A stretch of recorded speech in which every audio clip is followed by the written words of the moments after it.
नहीं थी। हम किस दिन गुलाम हुए ये नहीं पता किसी को भी, लेकिन हमको ये पढ़ाया गया किताबों में कि हम उस दिन आज़ाद हुए, है ना। और हमने भारत सरकार से पूछ लिया आरटीआई डाल के कि आप कह रहे हो आप 15 अगस्त 1947 को आज़ाद हुए, इसकी वर्षगांठ मनाने के लिए आप हर साल वहाँ लाल किले के ऊपर जो है अंग्रेज़ों के जो पिट्ठू थे उनकी ड्रेस पहना के हमारे वाले सिपाहियों को वो मार्च कराते हो। तो वो जो 15 अगस्त आज़ादी का जो दिन था वो किस कानून के तहत आज़ाद हुए थे, हम किस दस्तावेज के हिसाब से हम लोग आज़ाद हुए थे, और उस दस्तावेज की कॉपी अब आप हमारे को दे दो, किससे आज़ाद हुए थे और उस आज़ादी का मतलब क्या था। आपको जान के बड़ी हैरानी होगी, उस आरटीआई के जवाब में भारत सरकार ने हम लोगों को ये बताया कि भारत कब आज़ाद हुआ, किस कागज़ के तहत आज़ाद हुआ, ये गहन शोध का विषय है। उसमें लिखा हुआ है यह गहन शोध का विषय है। और फिर इस पर शोध भी करा और बड़ी सारी चीज़ें निकल करके आई। उन बड़ी चीज़ों में ये निकल के आई कि अपने गांव का, देहात का और अपने देश का आदमी जो अपने आप को बहुत समझदार मानता है, उसको वो रोज की रोज बेवकूफ बनाते हैं। भाई अपने पास 1 कट्टा गेहूं है मान लो, और पंडित जी आ जाए हमारे पास गेहूं मांगने, मान लो मेरे पास ही है 1 कट्टा गेहूं, और ये आगे जी गेहूं लेने डॉक्टर साहब, तो मैं उन्हें ज्यादा से ज्यादा कितना गेहूं दे सकूं हूं? है भाई 1 कट्टा है तो 1 कट्टा, ज्यादा से ज्यादा 1 कट्टा दे सकूं ना। अच्छा मान लो मैं ये कह दूं कि भाई मेरे पास तो नहीं है और इनको चाहिए 3 कट्टे, और फिर भाई इन तक मैं उधारे ले लूं 1-1 कट्टे और भाइयों पे से, तो मैंने तो देना पड़ेगा ना इनको, या तो मैंने देना पड़ेगा या इन्हें देना पड़ेगा अगर उधारा लिया है तो। अब बैंक वालों से, क्योंकि वीरेंद्र जी ने बैंक वालों का जिक्र कर दिया तो इसलिए वहीं से चालू करते हैं, बाकी चीजें तो कर लेंगे आप बाद में। बैंक वालों से आप कर्जा लेने चले गए, मान लो गांव का आदमी, या बैंक ने हमारे को कर्जा देने की कोशिश करी, वो ज्यादा से ज्यादा कितना कर्जा दे सकता है? जितना पैसा उसके पास है उतना ही तो दे सकता होगा जी, हैं? लेकिन बैंकिंग का नियम क्या कहता है पता है?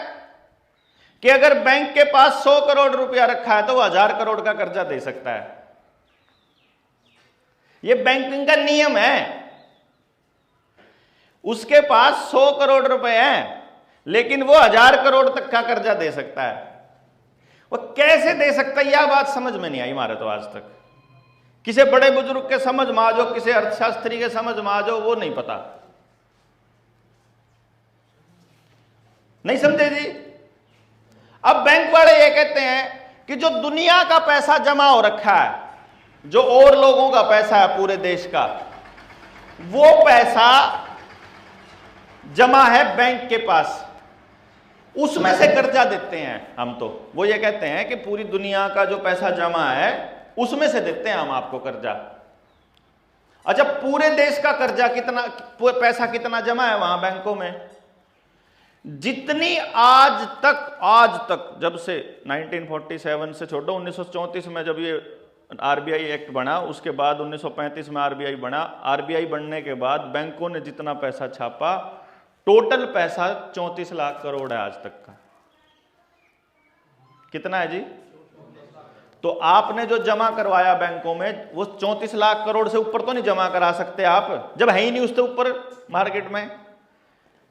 तो इसका मतलब यह हुआ है कि आपने भी 34 लाख करोड़ करा रखा है। तो पूरा देश में जो बैंक है वो कर्जा दे सकते हैं 34 लाख करोड़ का, लेकिन बैंकों ने कर्जा दे रखा है 205 लाख करोड़ का।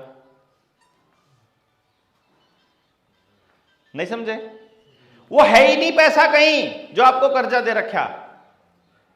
कर्जा कैसे देते हैं, कहानी को समझना, बड़ा कमाल की कहानी है।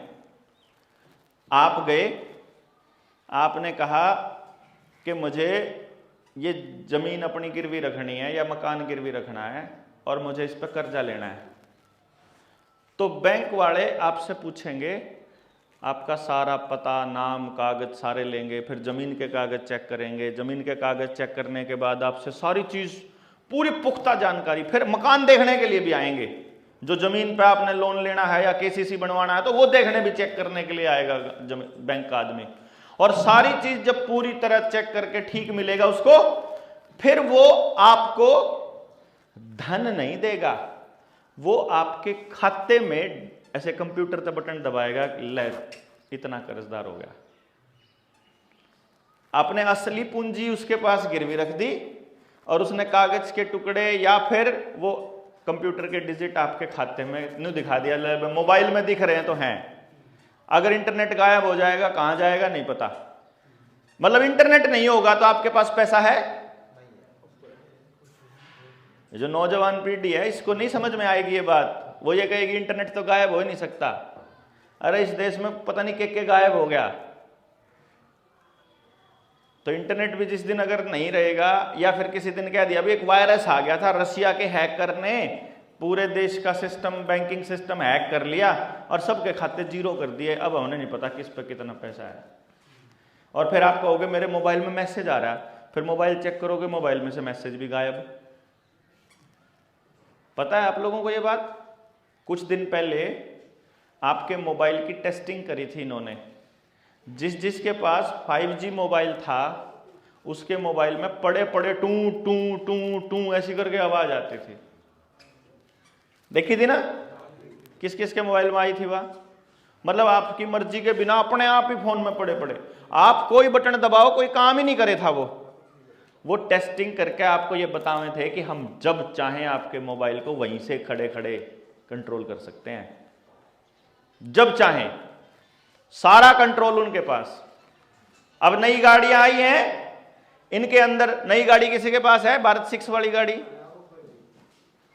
भारत 6 की गाड़ी जो नई गाड़ियां हैं B6, साल 1.5 साल पुरानी, उन गाड़ियों के अंदर वो एप्लीकेशन से जुड़ जाती हैं फोन के साथ। और कमाल की बात यह है कि उन गाड़ियों में आप जियो फेंसिंग कर सकते हो, मतलब आप उसमें लगा सकते हो कि यह गाड़ी 10 किलोमीटर से बाहर ना जाए, 100 किलोमीटर से बाहर ना जाए, इतना लगा सकते हो। घर में बैठे मोबाइल से ये कर सकते हो कि यह गाड़ी 100 किलोमीटर से आगे ना निकले, 100 किलोमीटर पहुंचेगी वहां जाकर रुक जाएगी, वह बंद हो जाएगी।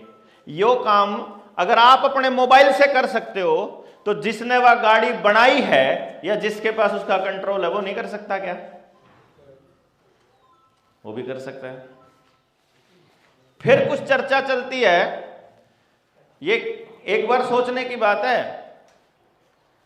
हमारे बड़े बुजुर्ग भी बैठे यहां, तब अपने गांव में अभी डॉक्टर है, इस गांव में बैठता है डॉक्टर, आज से 40 साल पहले भी बैठता था। 40 साल पहले गांव का ही वैद्य था या डॉक्टर था सरकारी? अपने गांव में ही, मतलब दवाई, देसी जड़ी बूटी दवाई दे दिया करता। अब तो सरकारी होगा ना, अब तो अंग्रेजी वाला होगा, लेकिन दवाई अंग्रेजी देवा है ना। तो जी वो देसी दवाई दिया करता पुराने वाला। उस टाइम पे गांव ज्यादा बीमार होया करता या आज ज्यादा बीमार हुआ है? सारे बीमार आज तो। और उस टाइम कोई कोई बीमार होया करता, वो भी कभी साल 6 महीने में कोई बीमार होया तो होया, नहीं तो मौसम बिगड़ा, खराब चीज खा ली तो बीमार होया, नहीं तो बीमारी नाम की कोई चीज थी नहीं। देखो, घूमते हुए पूरे समाज में जब हम घूमे तो घूमते हुए हमारे को एक बात समझ में आई कि पहले अस्पताल नहीं थे गांव में, और अगर अस्पताल नहीं थे तो उसका सीधा सा मतलब यह था कि डॉक्टर भी नहीं थे। बाद में डॉक्टर आए और उसके बाद बीमारी आनी शुरू हुई। आपके गांव में पहली बार चेचक हो, हैजा हो या कोई इस टाइप की बीमारी हो, वो कब आई होगी? आपने कभी ध्यान दिया हो तो? कुछ गांव में तो आई ही नहीं, लेकिन वो कुछ गांव में आई। जैसे अभी थोड़े दिन पहले कोरोना के केस में था, कुछ जगह पे तो बहुत दहशत थी और कुछ जगह किसी को कुछ पता ही नहीं था। यही था जी। इसी तरह से उन बीमारियों का जिक्र है, वो लगाना, मोबाइल सेट करना। इसी तरह से इन बीमारियों का जिक्र है। उन बीमारियों में भी क्या खेल है कि जिस गांव में डॉक्टर आके आपके कुओं में दवाई गेर के सफाई की, थारा पानी साफ करांगे, उसमें तो बीमारियां आई। और जिन गांवों ने अपने कंट्रोल में रखा पानी, उन गांवों में कभी बीमारी नहीं आई। आज भी ऐसे गांव खूब मिलते हैं, मैं तो पूरे देश में घूमता हूं जहां बीमारी नाम की कोई चीज नहीं आई। आज भी आदिवासी इलाकों में ऐसे इलाके हैं जिन्होंने अपने बच्चों को कभी भी ये सरकार के दिया हुआ कोई केमिकल नहीं खाने दिया, जिसकी वजह से उनके घर में बीमारी नाम की कोई चीज नहीं है। लेकिन आपको अखबारों में क्या दिखाएंगे वो लोग कि भाई ये लोग तो अनपढ़ और बीमार लोग हैं, ये तो बीमारियां से घिरे रहते हैं। फिर गांव के कल्चर की बात है। हम लोगों को, आज के समाज को ये कहते हैं कि पढ़े लिखे समाज हो गया आजकल, ऐसा बोलते हैं ना जी, सुविधा वाला समाज हो गया और पढ़ा लिखा समाज हो गया और बढ़िया समाज हो गया। पता चलता है कि एक समाज तो ऐसा था जिसमें आपा अनपढ़ थे, लेकिन पूरे गांव की छोड़ो, आप किसी की भी बेटी हो वो उसमें अपनी बेटी नजर आती थी। क्यों जी? आज हम लोग अपनी पड़ोस की बच्ची को भी आज हम उस बेटी वाली नजर से नहीं देख पाते। क्यों जी? हमारा तो पता नहीं, लेकिन हमें इतना जरूर पता है कि जिस वक्त की बात मैं कर रहा हूं, जब हमारा समाज ये कहता है कि अनपढ़ था, उस वक्त हमें अपने बच्चों की सुरक्षा की कोई चिंता नहीं थी। हमें पता था हमारी बेटी अगर दूसरे मोहल्ले में भी है तो कोई दिक्कत नहीं है, सुरक्षित है। और आज के टाइम पे आप लड़की छोड़ो, लड़कों को भी पड़ोसी के यहां भेजने से डरते हो। तो भाई पढ़ा लिखा समाज बढ़िया होया कि अनपढ़ होया? अगर अनपढ़ समाज में बीमारी नहीं है, अगर अनपढ़ समाज में भाईचारा है, अगर अनपढ़ समाज में सबके बच्चे सुरक्षित हैं, अगर अनपढ़ समाज में हमारे घरों में के अंदर सोना चांदी, अगर जवाहरात फुल हैं, अगर हमारे घर पशुधन पूरा है, अगर हम हेल्दी हैं, स्वस्थ हैं, अगर किसी के साथ अन्याय नहीं हो रहा है, हम अपना काम कर रहे हैं पूरा दिन और कोई बीमारी हमारे आसपास भी नहीं फटकती है, वो समाज ज्यादा बढ़िया है या पढ़ने लिखने के बाद हर आदमी बेरोजगार हो, हमारे हर घर के अंदर झगड़े हो, तलाक ही तलाक हो, हर घर में बीमारी हो, हर गांव में नशा हो, हर एक जगह पे सिर्फ बर्बादी के अलावा कोई दूसरा रास्ता ना हो, हर आदमी कर्जे पे हो, सोना चांदी छोड़ो, उनके घर में डंगर भी नहीं बचे हो, अगर उनके पास दूध पीवे पैकेट का पीते हो, अगर सारा ही सामान बाजार से आता हो, तो वो बढ़िया है जी, पढ़ा लिखा। भाई एक ही तरफ है ना, सुख शांति के हमने साधन जुटा लिए। मान लो हमने गाड़ी ले ली बहुत बढ़िया, 20, 30, 50 लाख रुपए की। उस 20, 30, 50 लाख रुपए की गाड़ी को एंजॉय बीमार आदमी भी कर सकता है क्या? उस गाड़ी का मजा बीमार आदमी नहीं ले सकता। उसके घर में टेंशन डिप्रेशन है तो नहीं ले सकता। क्यों जी? वो 24 घंटे डरा हुआ हो तब वो उस गाड़ी का आनंद नहीं ले सकता। वो कर्जे में बैठा हो तो नहीं ले सकता। तो जो हालात हमारे समाज के हैं उसमें तो इन सुविधाओं का कोई मतलब रह ही नहीं गया। क्यों जी? अगर इन चीजों का आनंद लेना है तो उसके लिए सुख शांति तो होना जरूरी है ना। बाकी परिवारों में सब कुछ हर गांव के अंदर वह तो है नहीं। इसका मतलब चाहे आपके पास मोबाइल है, पैसा है, बैंक बैलेंस है, गाड़ी है, किसी का कोई मतलब रह नहीं गया। अगर परिवार और समाज सुरक्षित नहीं तो फिर तो कुछ नहीं है जी। तो जनता सरकार मोर्चा ने एक मुहिम शुरू करी कि हम गांव वालों से बात करके देखते हैं, बताओ आप अपने लिए कैसा समाज चाहते हो। जो समाज सरकार आपको देना चाहती है वो, या जो समाज आप अपने लिए तैयार करना चाहते हो वो, कौन सा बेटर है जी? भाई जो हमको चाहिए। अमेरिका में क्या होने लग रहा है, अभी कल की बात है, कल ही की बिल्कुल रात को ही मैं बैठा, एक साथी था मेरा, उसके बड़े भाई साहब के साथ बैठे हम बात कर रहे थे। मेरे को बोला उसने, देवेंद्र जो तू बात कह रहा है ना वो वैसे तो कहने ने ठीक है, पर राह नहीं लगती। मैंने कहा कैसे, चल बताओ। कह रहे मेरे पूरे गांव में सारा गांव मेरे तक जड़ा है, हमसे जड़ा है। मैं कहा कैसे? कह रहे हमारे गांव, हमारे घर में ना, हमारे परिवार में सबसे ज्यादा नौकरी है और थोड़ा सा काम धंधा भी ऐसा कर लिया जिसकी वजह से पैसा थोड़ा ज्यादा आ गया। तो जब हम किसी गांव वाले के पास जाके बैठते हैं ना, तो वो चुप हो जाते हैं, बोलते नहीं, चुप हो जाए। मैं कहा ठीक है। करे कि वो ना ऐसा लगे जैसे वो राजी नहीं है हमने देख के। मैं कहा ये सिचुएशन आज से 40 साल पहले भी थी भाई साहब। बोला ना ऐसा तो नहीं था। फिर ये बदली कैसे? मैं जब 40-50 साल पहले की बात करूंगा तो इसका मतलब ये है कि उसका थोड़ा बहुत हिस्सा मैंने खुद अपनी आंखों से देखा होगा, तो मैं वो कर सकता हूं। और हमारे यहां जितने भी 40-45 से ऊपर के लोग बैठे हैं, उन्होंने वो समाज देखा है। बेशक ये कहते हो कि यूपी के अंदर, बोला भाई यूपी में अपराध ज्यादा है, या हमारे आने वाले कह देते हो कि यूपी में अपराध ज्यादा है, पर मुझे ऐसा लगता है कि अगर सामने वाला नहीं छेड़ रहा तो कोई नहीं छेड़ना चाहता किसी को जी। मतलब हिंसक से हिंसक जानवर भी सिर्फ तब अटैक करता है जब वो खुद असुरक्षित महसूस करता है। तो मेरे को तो ऐसा लगता है कि कुछ कौम जानबूझकर बदनाम की गई हैं,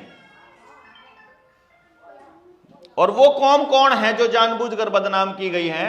जो लड़ने वाली कौम है, जो सरकारों के आगे आंख में आंख डाल के सवाल पूछती है, सिर्फ वो कौम बदनाम हुई है, सिर्फ वही इलाका बदनाम हुआ है। इसके अलावा इस धरती पर कोई इलाका बदनाम नहीं हुआ। और ये पश्चिमी उत्तर प्रदेश का एरिया उसी हिस्से में आता है। जो लोग कभी गुलाम हुए ही नहीं, चाहे हरियाणा का एरिया, पंजाब का और पश्चिमी उत्तर प्रदेश का, ये वाले डंके की चोट पर लड़ने वाले लोग हैं। और इसीलिए इन इलाकों को ही सबसे ज्यादा बदनाम किया गया। तो मैंने उससे पूछा, मैंने कहा भाई साहब आपने फिर इसका क्या इलाज किया? बोला भाई हम तो गांव छोड़ के शहर में आ गए, वो भी शहर में शिफ्ट हो गए। तो मैं कहा अब शहर में कैसा माहौल है? बहुत बढ़िया अपना। कैसे? बोला भाई अपना घर में सुविधा सारी होगी, घर बना लिए, सारे भाइयों ने अलग अलग घर बना लिए, साधन हो गए, गाड़ी होगी। अच्छा मैं कहा अगर बाय चांस कोई इमरजेंसी आ जाए तो कितनी देर में आप पहुंच सके हैं? पता लगा है कि 4 भाई हैं और चारों के चारों अलग अलग शहरों में रहते हैं।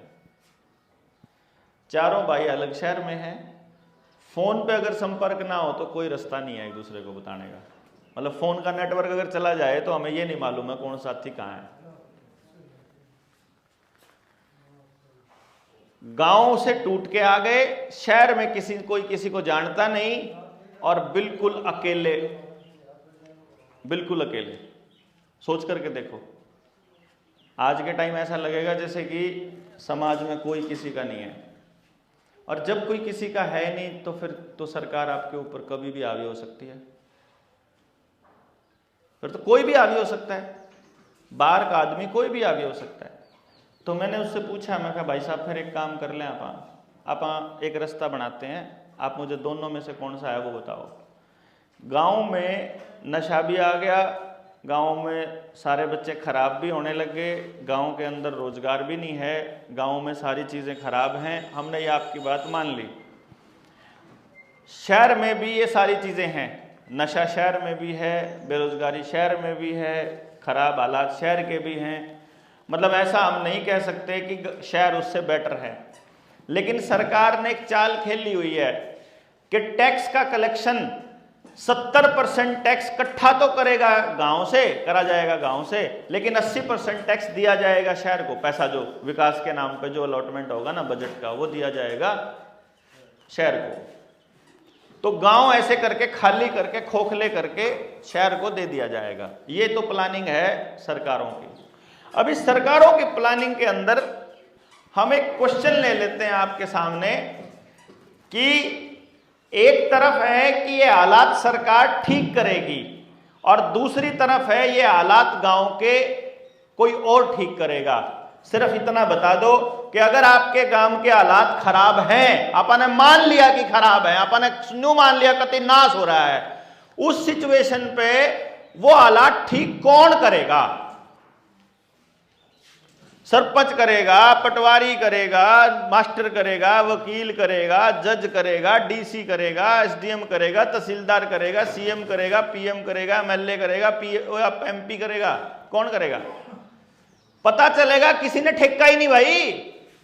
जिसका गांव है, जिसका गांव बर्बाद खुद हो रहा है, जिसके बच्चे उसकी आंखों के सामने बर्बाद हो रहे हैं, जिसके हालात उसके पास उसके सामने खराब हो रहे हैं, उसका काम कोई और ठीक करने क्यों आए भाई? अगर उसी को फुर्सत नहीं है, उसी को ख्यास नहीं है, तो कोई और नहीं करेगा। इसका मतलब यह हो गया कि अगर इस गांव बिजना खेड़ी के अंदर कोई हालात खराब हुए तो इस गांव के आदमी के अलावा उसको दूसरा कोई ठीक नहीं कर सकता। क्यों जी? यहां तक तो सहमति होगी आप लोगों की भाई, इस गांव के अलावा कोई ठीक नहीं कर सकता। पहला तो पॉइंट यू आ गया। इसका मतलब गांव वालों ने, चाहे वो लड़ो, चाहे एक दूसरे के साथ भिड़ो, चाहे वह एक दूसरे के दुश्मन हो, चाहे एक दूसरे तक जड़ते हो, चाहे कुछ भी हो, अगर अपना गांव सुधारना तो इकट्ठा तो बैठना पड़ेगा। और जब पहली बार बैठोगे तो पहली बार बैठने में अंदर की भड़ास तो लिकड़ेगी भाई। भाई एक बार तो न्यू मान के चलना पड़ेगा कि भाई भड़ास निकलेगी। मैं आपने आज से 7 साल पहले की बात बताता हूं। 2016 में, बल्कि 8 साल हो लिए तो, 2016 में मेरे एक बात समझ में आई कि गांव बर्बाद हो गए भाई। देश अगर बचाना है तो गांव बचाना पड़ेगा, और गांव बचाने के लिए गांव के लोगों को समझाने चलते हैं। और गांव के लोगों ने समझाने निकलूंगा। मैंने घरवाली को बोला कि गांव ने समझाऊंगा। घरवाली ने बोली तेरी कोई नहीं सुनता। मैं बोला मने पता है कोई नहीं सुनता, पर चक्कर यू है कि मने पता लग गया कि गांव सुधरे बिना देश नहीं सुधर सकता, और मेरे बच्चे के लिए बढ़िया वो नहीं मिल सकता, समाज नहीं मिल सकता। तो मेरे तो समझ में आ गया, मैं तो कहूंगा, चाहे किसी के समझ में आओ चाहे ना आओ, मैं तो बता के आऊंगा। कम से कम मेरा तो बोझ उतरा दिल से। अब मेरे समझ में आया तो मैं निकला जी। आपने बड़ा मजा होगा सुन के। मैं गांव में पहुंच गया। गांव में कोई इब तो आप लोग गांव जानन लग गए थोड़े से, नहीं तो गांव वाले एक आधा आदमी इकट्ठे कर ले, भाई आज हमारे नाम पर इकट्ठे कर ले, तो आप आगे इकट्ठे हो गए। पहला कौन इकट्ठा होता कोई जानता नहीं। क्यों? मैं भी शहर में रहा करता, मोटे मोटे लाला थे वह मेरे गाहक होया करते। गांव वालों तो मैंने वास्ता पड़े नहीं था। मैंने पता था भाई मेरी फीस देने का भी तो गांव में 1-2 मानसों पे तो कोई फायदा नहीं तो काम मगजमारी करने का, तो मैं भी नहीं मगजमारी करा करूँ था।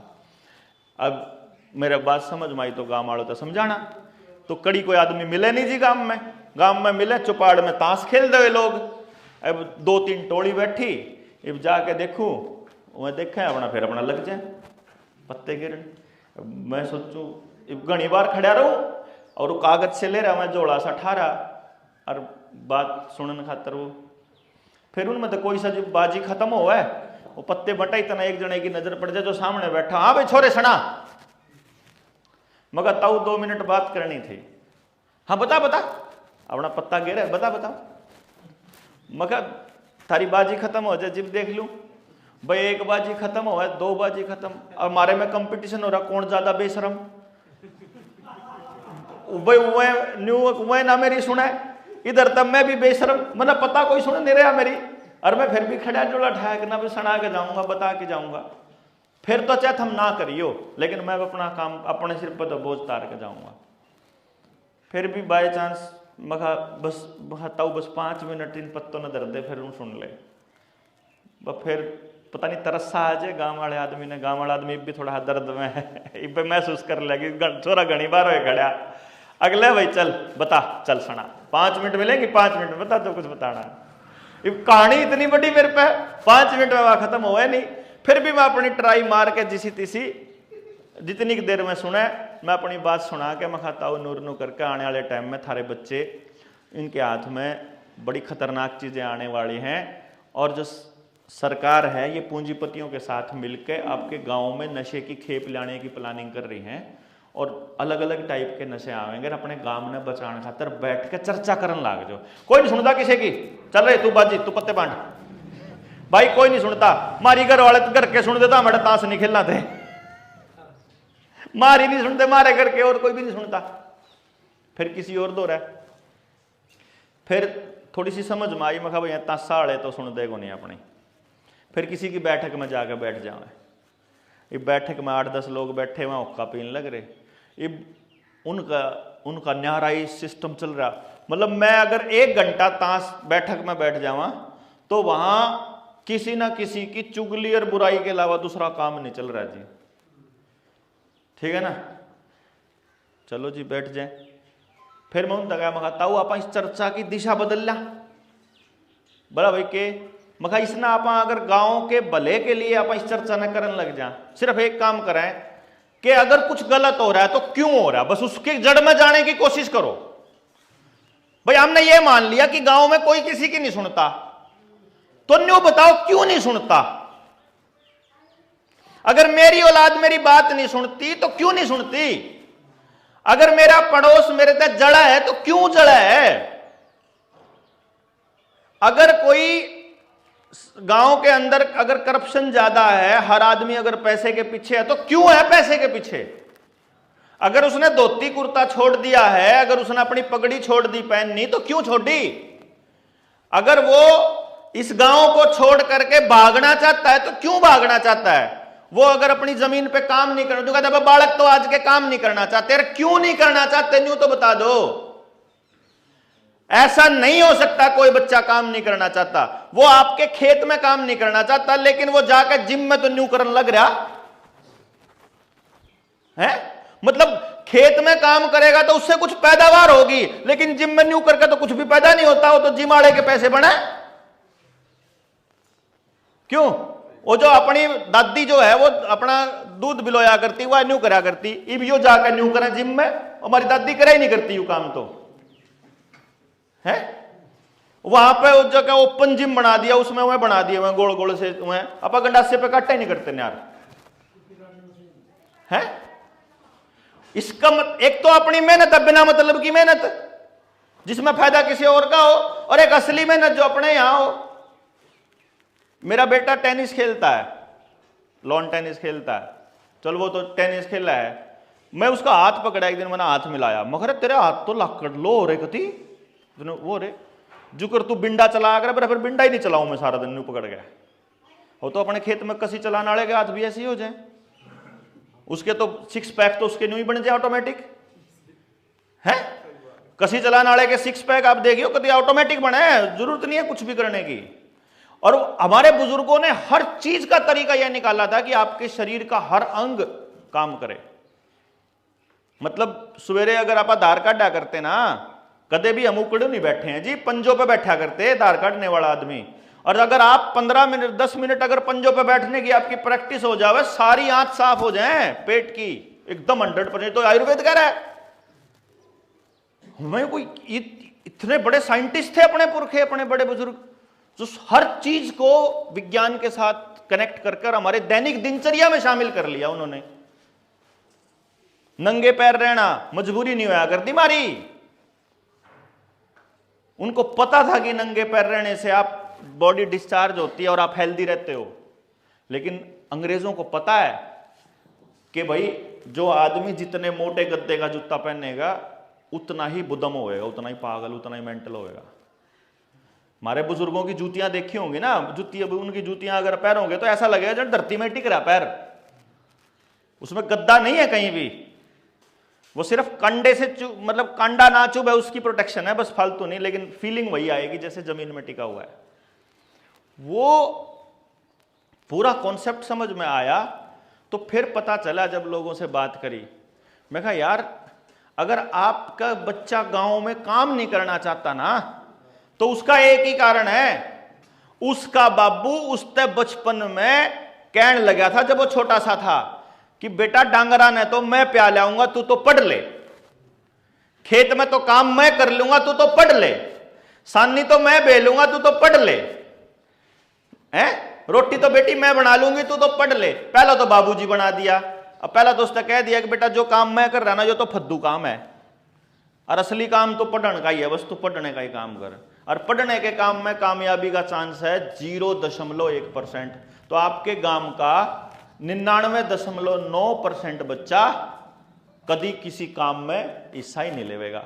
फिर बड़ा है पीछे, फिर वो बाबू के काम ने थोड़ी काम करेगा, फिर तो न्यू कहेगा 1 किला बेच के मैंने तो कनेडा भेज दे, मेरा कुछ नहीं दे रहा, क्योंकि तना ही कहा था इस खेत में गांव में कुछ नहीं रखा। आपने ही कहा था बचपन में कि खेत में नहीं कुछ नहीं रखा, तो ये मैडर रंदा ही नहीं,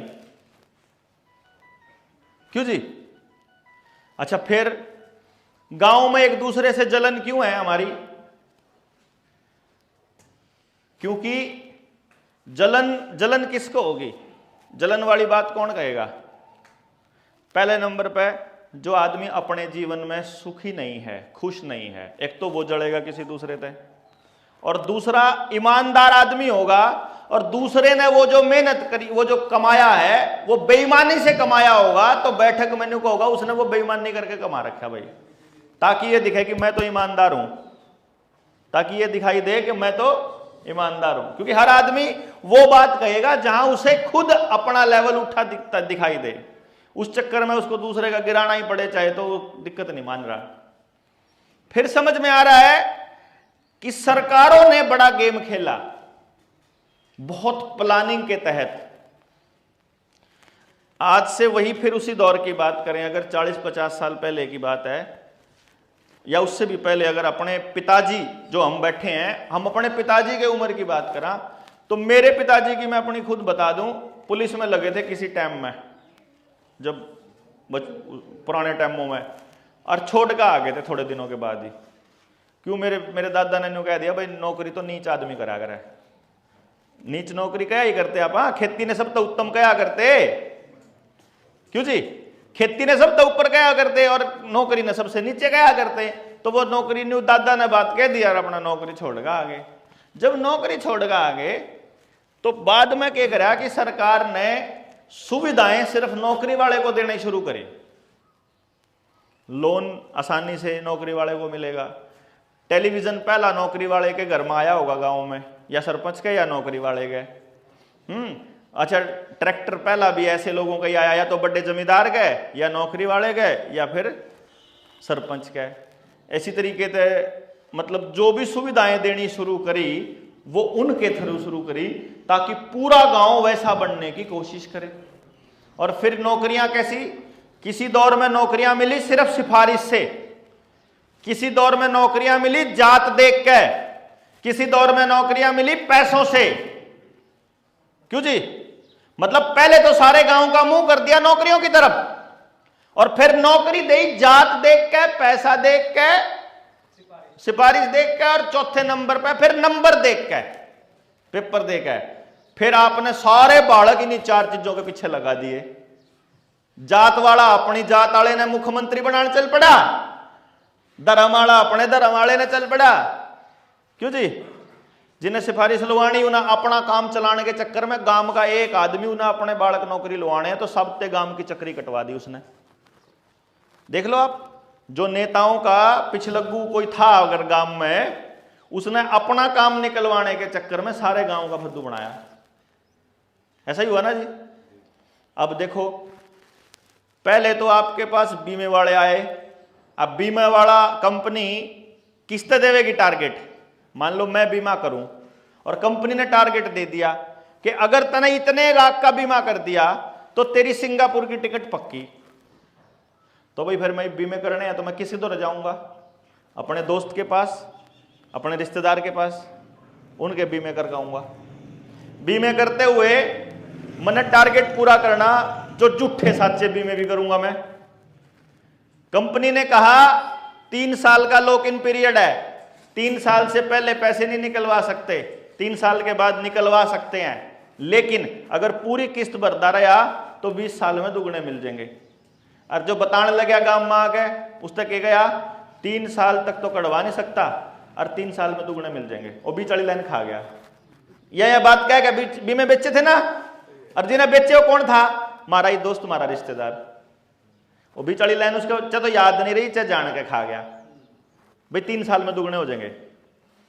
यही काम किया एमएलएम कंपनियों ने कि 3 मेंबर बना दे और ले। फिर जो पेस्टिसाइड कंपनी का जो ठेका दिया वो भी हमारे बीच का आदमी था। क्यों जी? पेस्टिसाइड भी हमारा ही बालक बेच रहा, जो दवाई है वो भी हमारा ही बालक बेच रहा। अब आप सोचो, ऑर्गेनिक माल अगर आप बना के बेचते हो, कच्ची घानी का तेल निकालते हो, असली बीज खेत में लगाते हो, उस पर मार्जिन मिले 100 रुपए, और जो नकली सामान बेचो और उस पर मार्जिन मिले 1000 रुपए, फिर दुकानदार प्रॉफिट कमाने के लिए तो नकली माल बेचेगा। और वो नकली माल बेचने वाला कौन है? वो भी हमारा भाई भतीजा पड़ोस में। फिर जो राजनीति के नाम पे झूठ बोला वो भी कौन है? हमारे गांव का आदमी है।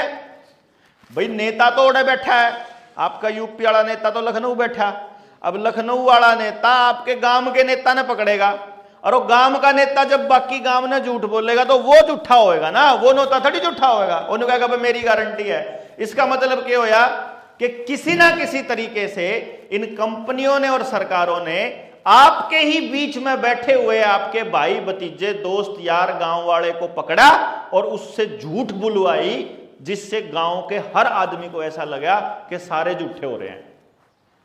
ऐसा ही हुआ होगा जी। और इसके मूल में उन लोगों ने दिया लाभ, पैसे का लाभ, यानी कि हर आदमी को फिर पैसे के पीछे दौड़ा दिया। इसलिए तो दौड़े होंगे जी आप। मूल में ये था। और पैसे के पीछे क्यों दौड़े? क्योंकि हमको लगा कि अगर पैसा होगा तो सुविधा होगी, और सुविधा होगी तो सुख होगा। क्योंकि हर आदमी सुख की कामना में ही जो कर रहा है वो सुख की कामना में ही कर रहा है। क्यों जी?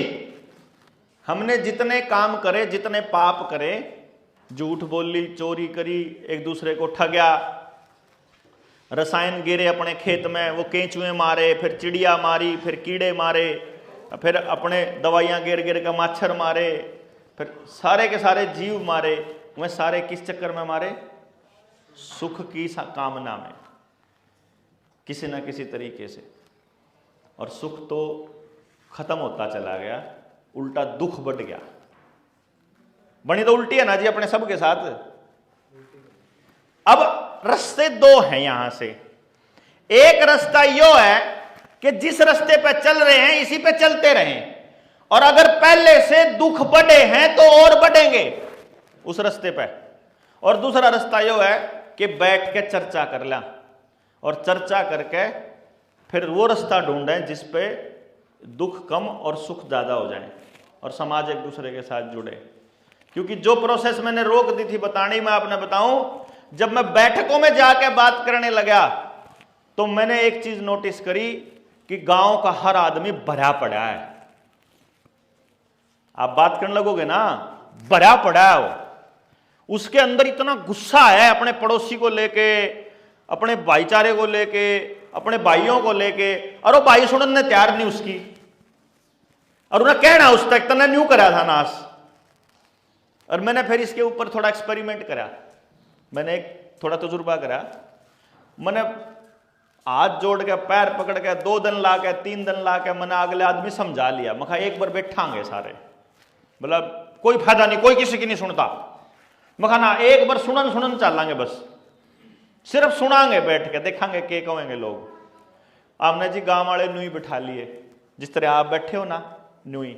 अरे बापा न्यू कह दाखिला, एक बार बताओ, कारण बताओ, इस समस्या का कारण बताओ, कारण को जड़ से खत्म करेंगे, और इसका समाधान बताओ, और समाधान में मिलकर करांगे। भैया 2 ही तो चीज है। जो गलत चीज चल रही है उसका कारण ढूंढ के उसको खत्म कर लो, और जो सही चीज है उसका तरीका ढूंढ के उसने कर लो। यही तो होगा जी, इसके अलावा तो कोई दूसरा रास्ता नहीं है। ठीक चीज ढूंढो, और ठीक की पहचान क्या है? ठीक की एक ही पहचान है कि जो सही है वो सबका फायदा करेगी। जो सही रास्ता होगा ना जी, वो कभी किसी का नुकसान नहीं करेगा। गलत रास्ते की खासियत यह है कि वो एक हिस्से का तो फायदा करेगी, एक हिस्से का नुकसान करेगी, और फिर उसको उन लोगों को लोग जस्टिफाई करेंगे, ना भाई गेहूं के साथ गुण तो पिसाई करा है। ऐसा नहीं होता है। वो तो पिसने वाली प्रोसेस में होता है, यहां तो बढ़िया वाली प्रोसेस चल रही है ना। यहां गेहूं के साथ गुड़ नहीं पिसेगा, यहां तो जिसका होगा फायदा होगा। हाँ ये हो सकता है किसी का ज्यादा और किसी का थोड़ा, लेकिन नुकसान किसी का नहीं होगा इसकी गारंटी है। तो जी जब गांव वाले बैठे तो मैंने एक चीज नोटिस करी कि कई बार तो ऐसा हुआ कि पहली मीटिंग 11 बजे शुरू हुई, 3 बजे खत्म हुई, 4 घंटे में सिर्फ एक दूसरे ने गाली देते रहे, मतलब सणांदे रहे। तेरे भी नहीं, तन्ने भी न्यू करा, तन्ने न्यू करा, तन्ने न्यू करा, तिरते न्यू कहा था, तन्ने न्यू कहा था, तन्ने यो नुकसान करा, तेरा यो, तेरा यो, तेरा यो, मेरा यो। वो उल्टा चढ़ जाए फिर दूसरे वाला, सामने वाला, तो भी कोई ज्यादा दूध का दूल्हा नहीं है, तन्ने तिरते भी कहीं पर न्यू कहा था। और ऐसा कर करके जब 3-4 घंटे हो लिए, फिर आखिर में जब सारे के सारे शांत हो ले, भाई सुनो किसी का और रह रहे हो तो बता दो, भाई ईब बताओ क्या कर रहे हो, फिर कर लियो ना। हाँ जी, न्यू बताओ, ईब बताओ फिर क्या करना है।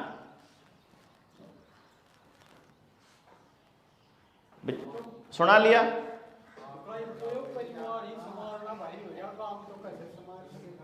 है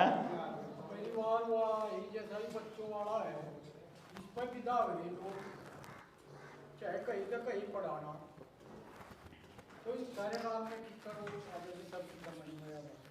हर किसी की लड़की है वो बेटी ना वो ये तो पढ़ ले। मैं ये कह रहा हूं, यह बात कौन कह रहा है? आदमी कौन? उसके माँ बाप। आप एक काम करो, आप एक काम कर लेते हैं, ये गांव कितना बड़ा है, कितने घर हैं इसमें? 100 घर हैं। थोड़ा बड़ा सा गांव पकड़ा है, 100 घर तो बहुत जल्दी समझ में आ जाएगा। 100 घर वालों का छोटे गांव में वैसे जूझ ज्यादा बजा करें, हाँ, तो उसमें थोड़े ज्यादा भैंसबाजी होया करे, लेकिन फिर भी आप इस पर बैठांगे। अच्छा एक बात बताओ, अगर आपको यह पता चल जाए कि इस रास्ते में हमारे बच्चों का नुकसान है और इस रास्ते में हमारे बच्चों का फायदा है, तो आप अपने बच्चों को किस रास्ते लेके जाना चाहोगे?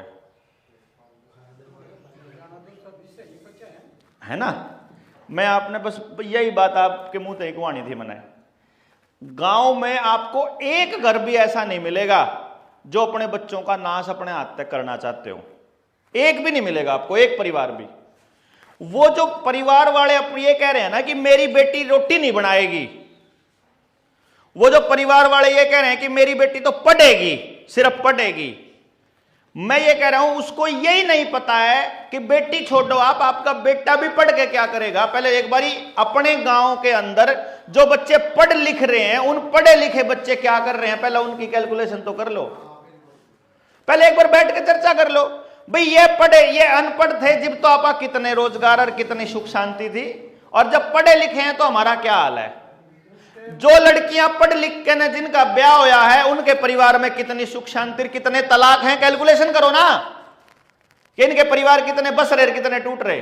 और मैं बताऊं, उस टाइम तो जमीन इतनी थी, एक का 10-10 हुए, वो कैसे पूरा पाए? हाँ, एक के 10-10 हो रहे और 10-10 के फिर एक हो रहे। देखो कमाल की बात यह है, तो इसको समझना बड़ा कमाल, ये इस कैलकुलेशन को पूरे गांव को समझाना कि ये 10 किले थे, इन 10 किलों में थे एक के 10 भाई हो गए तो 10-10 किले हो गए, और ये 10 जो क्या फिर एक बालक है सब के लगभग अगले 10 के, उनके एक है, तो वह सारे जो एक किले आले वह एक किले पर जाएंगे। अगर देखा जाए तो वो जो नीचे 10 के एक है, वो भी तो अगर दादा की देखे तो 10 ही है बस। कहने का मतलब वो जमीन तो उन्हीं के पास है ना, उसी परिवार के पास है। अगर आप उस परिवार को इकट्ठा ही रहना सिखा दो, सिर्फ मैंने कहता बंटा रहो ऐसे ही जैसे तुम्हारे पास है। हम ये नहीं कहते कि जमीन को बांटो मत, अलग होना, जिसका ठीक सेटलमेंट हो रहा है इकट्ठे रहो, जिसका नहीं हो रहा है अलग रहो, लेकिन अलग रह के भी इकट्ठा रहा जा सकता है। कैसे? सारा गांव क्यों बोल लग रहा, सारा गांव क्यों बोल रहा? सारे गांव ने गेहूं बोने में गेहूं की जो कीमत मिले वह सारी की सारी कम मिले, फिर सारा गांव दाल अपनी दुकान से खरीद के लिया हुआ है, तो सारे गांव ने दाल खरीदने में नुकसान हुआ है।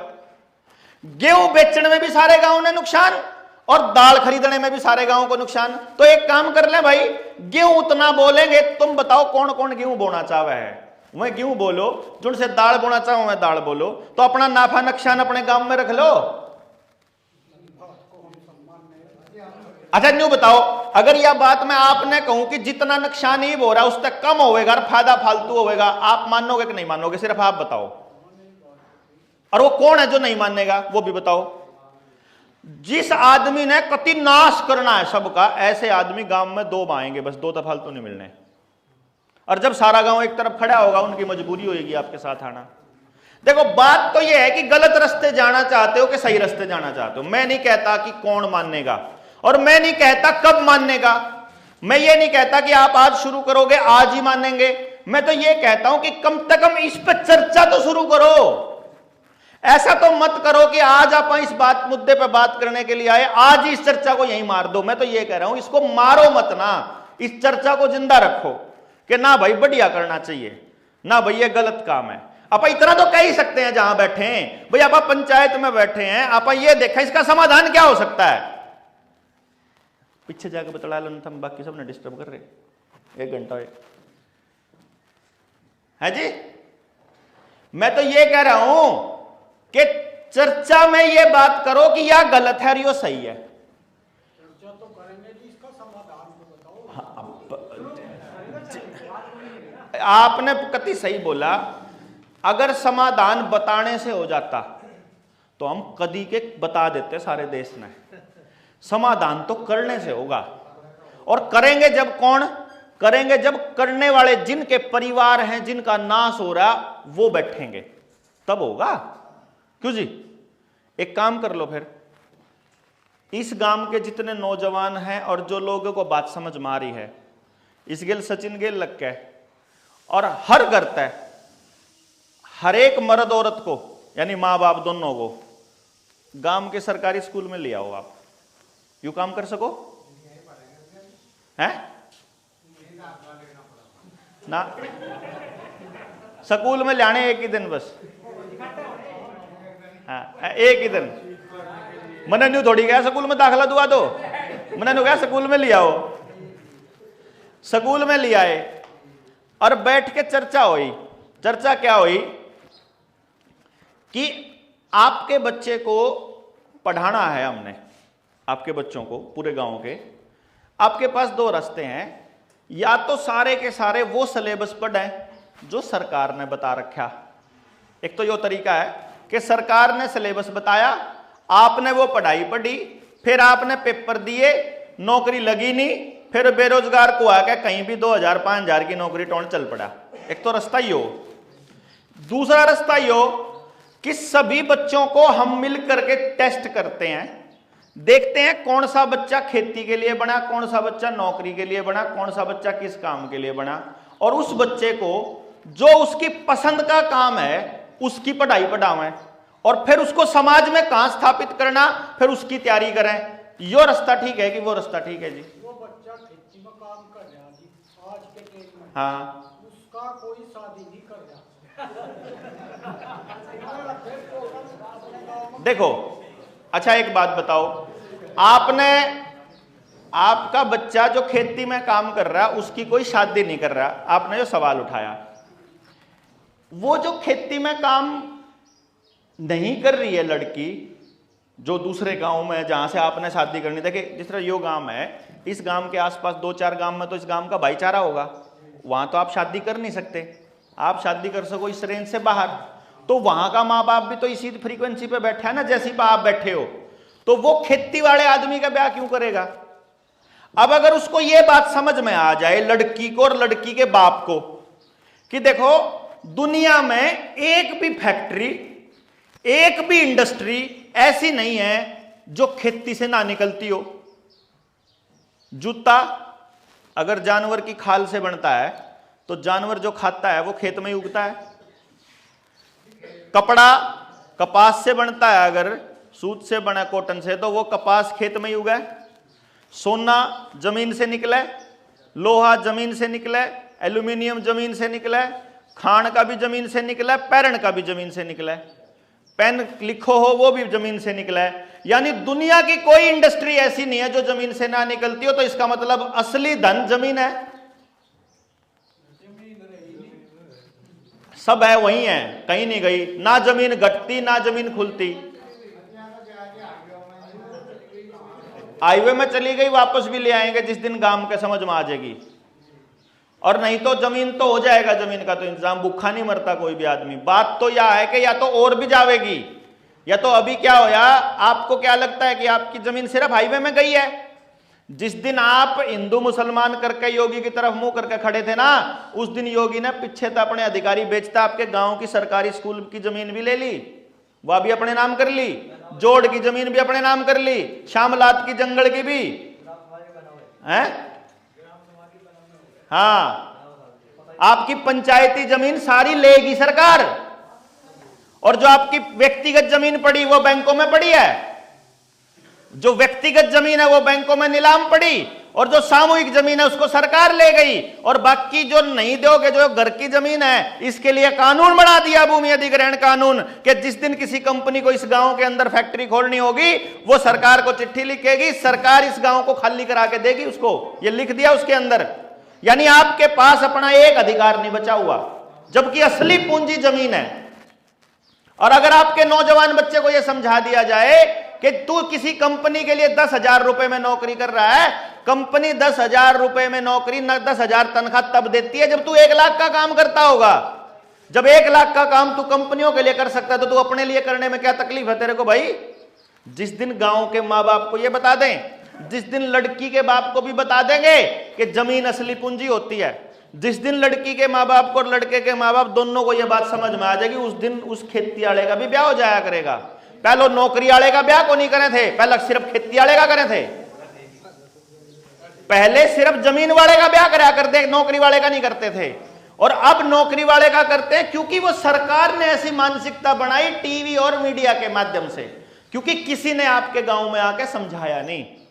देखो, कोई भी नेता आपके गांव में आएगा ना, वो आपको ये कहेगा कि मेरा साथ दो, मैं आपका विकास करूंगा, मैं आपके गांव को बदलूंगा। जो आदमी ये कहता है ना कि मेरा साथ दो और बदलो, वो गलत कहता है। मैं क्यों करूंगा भाई आपके गांव के लिए? मैंने क्या ठेका ले रखा भाई बाहर के आदमी ने? आपके गांव के विषय में अगर कोई आदमी ठीक कर सकता है तो वो आप ही के गांव का आदमी कर सकता है ना। और गांव के आदमी को उन्होंने बात करने के लिए छोड़ा नहीं। वो कह रहे हैं कि गांव के आदमी आपस में बात करके राजी नहीं है, तो वो गांव के आदमी को तोड़ते रहना चाहते हैं। अब आपके ऊपर, आप उसको तोड़ते रहो कि आप वापस जोड़ोगे। अब नौजवान बच्चा है, नौजवान बच्चों को मालूम ही नहीं है कि उनके हाथ में उन्होंने कितना बड़ा हथियार दे रखा है। तुम जिम मारा करो, कौन जाया करो जिम में? आजा देख, देख मैं दिखाऊंगा जिम वाले की ताकत दिखाऊंगा मैं। अब मैं जिम में नहीं जाता कभी भी। अरे यो छोरा जिम में जावा, मोबाइल ले रहा है, दे मोबाइल। देखियो भाई, यूं कर ले हाथ, जितना जोर से पैंट पकड़ लिया दूसरे हाथ के लो, जितना जोर लगा सकता उतना जोर लगाइए, और मैं तेरा हाथ दबाऊंगा, तेरा दबन नहीं देना, ठीक है? देखियो जिम लगा हुआ है और इसके हाथ में कितना दम है ये चेक करेंगे आज हम। कहाँ है जोर, कहाँ लगे आपका? कंधे में। मेरे से इसका हाथ नीचे नहीं होया, असलियत में नहीं होया, मैंने पूरा जोर लगाया। ये बस सिर्फ ये मोबाइल जेब में डाल ले, इस मोबाइल की ताकत दिखाऊं मैं आपने, यह मोबाइल कितना बड़ा जहर है। अरे यू इस हाथ ने रोक के दिखा दियो चाहे कितना बड़ा जिम वाला मारा हो, लग रहा है उतना ही जोर लग रहा है? कम हो रहा है, कम हो रहा। और हाथ पकड़ ले दूसरे में, हाँ पूरा जोर लगा, देख उतना ही लग रहा, कम हो गया। अब मैं और दिखाऊंगा इसका नजारा। इसका इतना तगड़ा असर है कि जिस टाइम पे इसके पास फोन आ रहा होगा, अपना नंबर बताइए, डायल कर इसमें,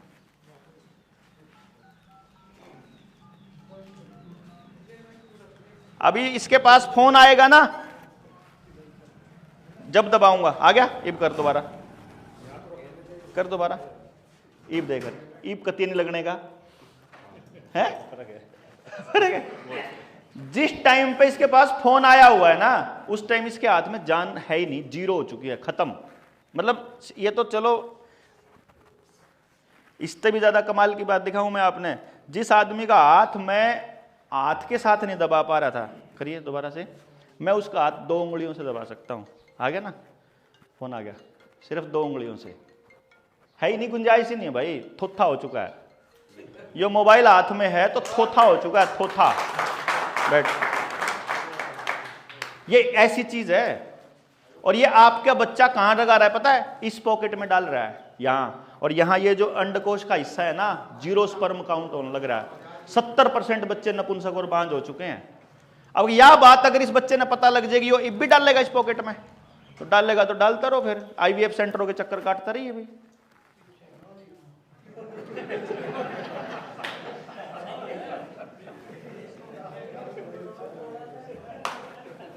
समझे आप यह बात? और अगर यो चप्पल निकाल के सिर्फ नंगे पैर खड़ा हो जाता और अपने हाथ में ना मोबाइल के और अपने हाथ के बीच में सिर्फ मिट्टी रख लेता अपने खेत की, तो इसकी ताकत बिल्कुल नहीं जानी थी। दोबारा चेक करके देख लिए तो, ये खेत की मिट्टी में इतनी ताकत होती है।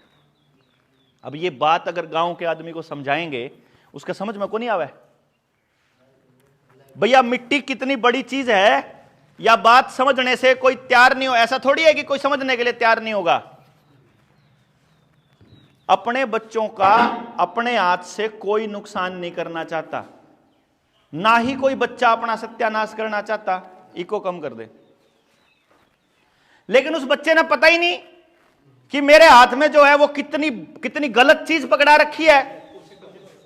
किसी माँ बाप को पता ही नहीं है कि जो बच्चे के हाथ में वो 24 घंटे फोन दे के रखा, वो फोन उसका क्या करता है। जिस दिन बैठ के ये बताएंगे कि इस फोन के अंदर कितने कलर हैं, जब ये बताएंगे कि इस फोन की स्क्रीन सीधी यहां अटैक करती है, जिसको हमारी मां छोटा दिमाग कहा करती, कागा, ये फिलिपिन ट्यूब होती है जो आदमी को सोचने समझने की ताकत देती है। ये आपके हर आदमी के हाथ में इसलिए पकड़ाई ताकि आपकी सोचने की ताकत खत्म हो जाए। जो आदमी इस मोबाइल के पीछे पड़ा रहेगा, जो आदमी इसके ऊपर चक्कर में रहेगा, उसकी सोचने की ताकत खत्म। जिसकी सोचने की ताकत खत्म, वो सही निर्णय भी नहीं ले पाएगा। जो सही निर्णय नहीं ले पाएगा, फिर उस आदमी को तो कोई भगा लो। अब आप सोचो, आपको मैं ये बात बताने के लिए अभी आया, अब यहां से मैं तो बता के चला गया 2 घंटे बात करके आपसे, इसके बाद आपको पूरे के पूरे 22 घंटे कौन क्या बताएगा? जो मोबाइल बता रहा है 22 घंटे, आप वो देखोगे ना।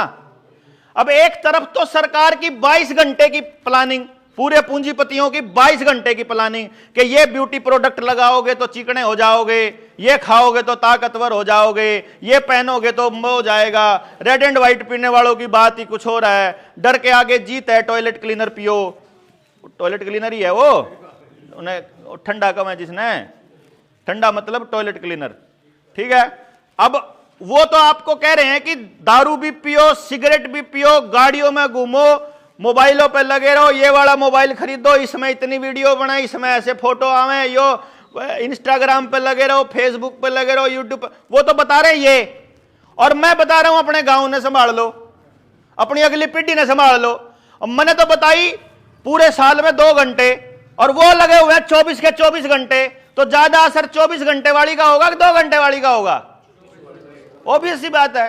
तो आपने अपने यहां कुछ ऐसा तंत्र बनाया कि जो 24 घंटे इस बात पर चर्चा हो? आपने नहीं बनाया। नहीं बनाया तो कोई चर्चा नहीं होगी, चर्चा नहीं होगी तो सुधार नहीं होएगा। देखो, चर्चा के बाद काम करने का नंबर आता है। पहले हम चर्चा करेंगे, पहले गामराम ये सोचेगा भाई गलत तो है, पहले तो गांव ये मान तो ले कि गलत है। अब जितने लोग यहां आगे उनका तो समझ में आ जाएगा कि ये गलत है, ये सही है। पर ये जब बदलने चलेंगे गांव वालों को, भाई देखो एक बात समझ लो, दिमाग में हमेशा ध्यान रखना ये बात, सारे जो जनता सरकार मोर्चा के साथी और बाकी लोग भी हैं वो भी समझ लेना, जितना नजदीक का रिश्ता होगा उतना ही कम समझा पाओगे एक दूसरे को। जैसे कोई यार दोस्त बहुत पक्का यार दोस्त है ना, पक्का यार दोस्त अपने दोस्त को कभी लेक्चर नहीं दे सकता। वो नहीं कहोगा फालतू लेक्चर ना देवे, तने साथ देना हो तो बता, नहीं तो अपना रास्ता देख, बिल्कुल सीधा बोल सकता है वो। यही काम पति पत्नी का, बाप बेटे का, भाई बहन का होता है। आप जितने नजदीक के रिश्ते में होगे उतना समझाने का नाम नहीं होता, वहां तो साथ देना होता है। समझाने का काम करता है या तो टीचर, या समझाने का काम करता है कोई दूसरे गांव से आया हुआ साथी। तो अपने गांव को समझाने के लिए खुद मत लगो। जिस भाई का यो गांव है सचिनर का, भाई वो मत समझाओ अपने गांव के लोगों को। गांव के लोग समझाने तो बाहर से किसी साथी को बुलाओ समझाने के लिए, और खुद जाओ किसी और गांव में समझाने, ताकि गांव वाले इतनी लिहाज तो रखें कि वो बाहर तारा भाई है चैप भाई बात समझ में ना आ रही हो, पर ठीक है सुन के ना बाद में कह देंगे अरे ठीक है बात तो ठीक थी पर कोई नहीं मानता, नहीं तो कहना आखिर में वो कह लो कोई बात नहीं। लेकिन मैं तो ये कह रहा हूं बुजुर्गों कि बिना चर्चा के आप कुछ शुरू नहीं कर सकते। तो पहले तो चर्चा शुरू करनी पड़ेगी भाई, और चर्चा में शामिल कौन करना पड़ेगा? गांव का हर आदमी एक बार तो चर्चा में शामिल करना पड़ेगा, एक बार तो करना पड़ेगा। चाहे गरीब हो चाहे अमीर हो, किसी भी जात का हो, किसी भी धर्म का हो, चाहे थोड़े पैसे वाला हो चाहे ज्यादा पैसे वाला हो, चाहे कोई भी काम करता हो, मतलब इस बात से फर्क नहीं पड़ना चाहिए कि वो कहां रहता है कैसा है, सबको शामिल करो एक बार चर्चा में। सबको शामिल करके ये देखो भाई हम गांव के लिए ऐसी व्यवस्था बनाना चाहते हैं या इस दिशा में काम करना चाहते हैं, आप बताओ आप में से कौन कौन लोगों को आपत्ति किसको है? आप बताओ जी। मान लेता हूं मैं आप लोगों के लिए आपके सामने एक प्रस्ताव रख रहा हूं मैं एक गांव के नाते। मैं आपको यह कह रहा हूं कि एक ऐसी व्यवस्था बनाएं जिसमें गांव का पैसा गांव में रहे, हमारा बच्चा अपने जीवन के लिए तैयारी अपने स्कूल में करे, उसका सिलेबस गांव वाले मिलकर बनाए, और एक भी बच्चे को बेरोजगार ना छोड़ दें, एक भी बच्चे को। आपको यह व्यवस्था बनाने में कोई एतराज है भाई? किसी को कोई एक आदमी एतराज? जब सबके बच्चों का होने लग रहा है तो किसको एतराज हो सकता है जी? एतराज तो उससे है ना कि मैं अपना फायदा उठा जाऊं और आपका बालक रह जावे। जब है नुकसान तो जी, नुकसान तो जब है जब लूट खसोट के कहीं और पैसा इकट्ठा होता हो, जब किसी कंपनी वाले को पैसा जाता हो, जब किसी और के जाता हो। जब आपके गांव का पैसा आप ही के गांव में रहना और आप ही के बच्चों पे लगना और आप ही का गांव का सुधार होना है, तो किसको आपत्ति हो सकती है? जितनी आपत्तियां और जितने ऑब्जेक्शन है वो सिर्फ इस बात के नाम पर हैं कि आपका पैसा लोगों ने लूटा है। पिछले 35 साल में जो आदमी आपके पास यहां भाषण देने के लिए आया वो बाद में आपको धोखा देके गया, इसलिए भरोसा नहीं है नए आदमी पे। और उस बात में आपकी कोई गलती नहीं मानता मैं पिछले 7-8 साल का तजुर्बा बता रहा हूं आपको। लोगों ने जब मैं शुरू में आया सब ने मुझे ये कहा, पता नहीं क्या क्या कहा था, पता नहीं के बेचन आया है, जोन आदमी भाषण देना आवे आखिर में अपना सामान बेच के जावे। भाई मैं नहीं आया कुछ बेचन रहे भक्तो, तमने जब जिस दिन यकीन हो जाए उस दिन लग जाइयो। काम करना पड़ेगा गांव वालों, नहीं मैं नहीं करूंगा बस आपके गांव में आके। कोई कहा जी हमारे गांव में आ जाओ जी आप बैठ, मैं नहीं करता। मैं तो अभी 1 साल 2 साल और मैंने ऐसे ही बोलना है, गांव वालों को समझाऊंगा, फिर किसी दिन पूरे भारत में कहीं एक गांव में जाके अपना मंदिर में रहने लग जाऊंगा। वो उस गांव ने तो कम से कम भाई पूरी जिंदगी में एक गांव पे तो काम कर ही सकूं मैं। लेकिन दिक्कत क्या होती है, जब कोई आदमी अपने विचार को लेकर के समाज में काम करने चलता है और जब वो एक गांव में बैठ जाए और उस गांव को सुधार दे, तो फिर हर किसी को यह लगता है कि यू ने सुधार दिया, उसको लगता है यो सुधार सके, जबकि सच्चाई ये नहीं है। मैं भी उन्हें पे सुधरवाऊंगा, मैं आप कुछ नहीं करूं फिर भी, क्योंकि जिनका गांव है वही सुधारेंगे। मैसेज ये देना है कि कोई मसीहा नहीं होता, कोई अवतार नहीं होता इस धरती के ऊपर। हमने उनको अवतार बनाया इसलिए क्योंकि उन्होंने अपने व्यक्तिगत स्वार्थों से ऊपर उठकर समाज के लिए काम किया, इसलिए उनको बड़ा दर्जा दिया। और बड़ा दर्जा देने के चक्कर में हमने ये मान लिया कि हम तो नॉर्मल आदमी है, हमारे पे तो कुछ होगा नहीं, वो था अवतार वो कर गया। इस सोच से बाहर निकलना पड़ेगा कि बाहर का कोई आदमी आपके गांव के लिए आपके देश के लिए कुछ कर सकता है। और इस सोच को समझना पड़ेगा कि अगर गांव के अंदर देश के अंदर एक भी आदमी दुखी है तो देश तरक्की नहीं कर सकता। ऐसा नहीं हो सकता कि टेलीविजन कह रहे हैं, टेलीविजन वाला कह रहा है कि देश इतनी तरक्की कर रहा है और यहां हम सारे कर्जे में पड़े। यार हमारा 24 घंटे बाहर निकलते ही चालान कटने का डर, हमारा टेंशन यो कि कद जमीन पे कब्जा हो जाए, हमारा 24 घंटे आपस में लड़ाई बजे रहा है, नशा ही नशा चले गांव में, फिर देश तरक्की नहीं कर रहा है जी। फिर तो हमारे को बैम हो रहा है कि तरक्की कर रहा है। फिर तो वो जैसे दारू पिए हुए वाले को नशा करे हुए आदमी को लगता है ना कि सब ठीक है भाई, फिर तो वो है, क्योंकि उसको होश नहीं है। तो अपने होश खोने का समय नहीं है, होश में आकर के दोबारा अपने गांव की संस्कृति और सभ्यता को संभालने का समय है जी अब। क्योंकि बच्चों के लिए अगर एक कदम और आगे जाओगे तो आपके सामने समस्याएं मुंह बा के खड़ी हैं। आज आपके गांव के पास पानी नहीं है, अपना है तो बता दो। क्यों जी नहीं है जी? अच्छा एक बात बताओ, अगर आने वाले समय में सरकार ये कह दे कि जो आदमी यहां गांव में रहेगा उसको पानी मिलेगा नहीं, लेकिन शहर के नजदीक एक ग्रुप हाउसिंग सोसाइटी है, जमीन आपकी नीलाम हो चुकी है, कर्जा आपसे चुकता हो नहीं रहा, जो कि मैंने आपको बता दिया, इतने पैसे ही नहीं है इस धरती पे जितना आपका कर्जा है, तो 90% लोगों की जमीन नीलाम होनी तय है। ऑलरेडी सरकार प्लानिंग करके बैठी है। या सरकार एक बार बन जाए सेंटर में, फिर देखियो किस तरह ढीठ आवेगी, बढ़िया तरीका, सबका नंबर, सबका रगड़ा लगना है। और ये नहीं सौर ऊर्जा, क्या सौर ऊर्जा, ये कितना बड़ा जहर है इस एनवायरनमेंट के लिए, आपको इसका अंदाजा भी नहीं है। और सौर ऊर्जा का क्या है, सौर ऊर्जा बिना सूरज के भी चल सके क्या? नहीं चल सकती। और सूरज को 6-6 महीने तक ढकने का प्लान ऑलरेडी तैयार है इनका। अब की बार तो बहुत थोड़ा ढका इन्होंने, अभी तो टेस्टिंग है। अभी तो ये क्या कह रहे हैं बिल गेट्स का, देखो जो पढ़े लिखे बच्चे हैं ना, जो पढ़े लिखे बच्चे हैं उनके मोबाइल पे उन लोगों को सर्च करना चाहिए प्रोजेक्ट सन डिमिंग। सन डिमिंग का प्रोजेक्ट, सन की हीट को, ऊर्जा को ही डिम करने का प्रोजेक्ट चालू होएगा, क्योंकि सरकारें आने वाले समय में कहेंगी कि गर्मी बहुत पड़ रही है। अब की बार इस देश के अंदर और दुनिया भर के देशों में अब की बार गर्मी से मरने वाले लोगों की संख्या बढ़ने वाली है, और उसका नाम आएगा हीट वेव। क्या बोलेंगे? Heat wave. ये याद रखना, आपके अभी थोड़े दिनों के अंदर अखबार में जिस दिन हीट वेव लिखा समझ में आ जाओ, उस दिन समझ लेना कि चालू हो लिए हैं खिल इनका।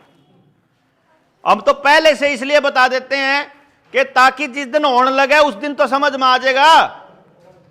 अभी आज तो मेरी बात क्या लगेगी, जिस टाइम लॉकडाउन होया नहीं था, हम लॉकडाउन से पहले मैंने वीडियो बनानी स्टार्ट करी कि भाई लॉकडाउन आने लग रहा और आने वाले टाइम में तुम लोगों को इंजेक्शन लगेंगे, और फिर आने वाले टाइम में आपके गांव में हार्ट अटैक, ब्रेन हैमरेज, लकवा, नपुंसकता, बांझपन, कैंसर, जोड़ों में दर्द, घुटनों में दर्द, आपकी आंखों की रोशनी जाना, बाल उड़ना, एलर्जी होना, खारिश होना, ये आम बात हो जाएगी। ना हो रही हो तो बताओ आपके गांव में।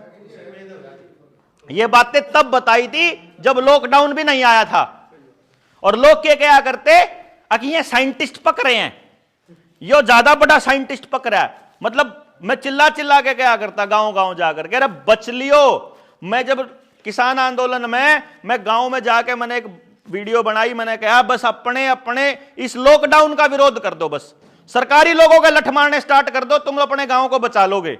लेकिन एक मेरा ही दोस्त वीडियो बना के कहता है कि यो बलारा मरवा होगा लोगों ने, ये लॉकडाउन तुड़वान की बात का न्यू नहीं पता सरकार क्यों मारना चाहेगी। अरे मारना नहीं चाहेगी, थारी जमीन तो चाहिए सरकार ने।